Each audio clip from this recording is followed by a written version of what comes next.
Hello, Internet. It's April 16th, 2024, and my name is Clay. I'm talking to you in Dubuque, Iowa. Today, looking at some tornado warnings in the area for this evening, and comfortably ensconced in the shop, replacing this doorstop on my 2004 Sienna. And while there's, again, many good explanations of this process, I'll just add my 2 cents worth as over the years I've accumulated 3 of this model Toyota and learned a few things from my mistakes. And I just want to really primarily focus on the need to get all the fasteners undone in the armrest, that there is a fastener in the end that caused me some trouble, and this piece that covers the fasteners for the mirror, there's one push in component just like on the bottom of the door here, if you're familiar with those body fasteners. So the whole thing pivots away on the top, and then there's just feet that lock that in place. And frankly, I had to go to the internet to look at a mirror installation video to remember how that was done. But it does, of course, lock the panel in place so it can't get off. Probably more elementary a description is necessary, but there it is. I wanted to focus on what today I took a lot of care doing, which was removing this 10 millimeter machine screw from the door pillar. And at least one of the YouTube creators pointed out that, boy, if that screw fails, you've got a really arduous job. And so what I really wanted to add to your kit was the idea to just allot 30 minutes for this particular part of the job.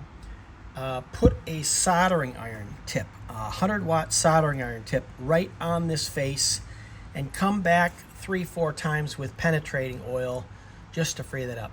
The first time I touched it, I just put a little force on it, and I recognized that it was freezed up pretty well. In between the second and the third iteration, I got a ball peen hammer and just tapped on the face of that sheet metal screw.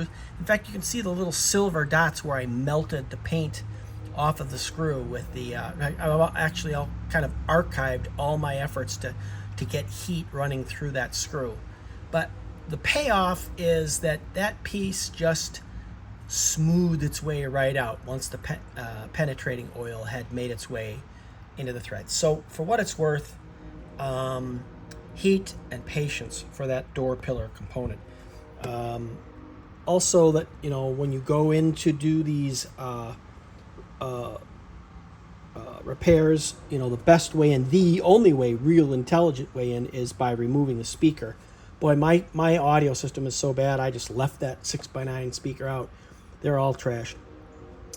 There was just one other additional area that I wanted to make an observation on, and that was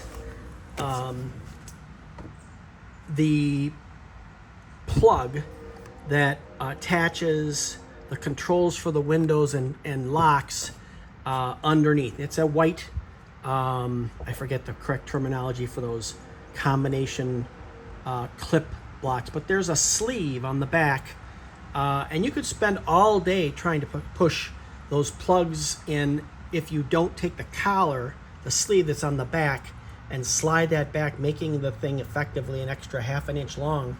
It goes down on the plugs, and then you lock that receiver collar, if you will, on the left-hand side in to click it into final position. Pretty sophisticated piece of Japanese engineering. Anyway, that's different than my earlier models, and I learned something from that. So that's all I have to add to the discussion. Really appreciate others putting out information on these procedures from Dubuque, Iowa.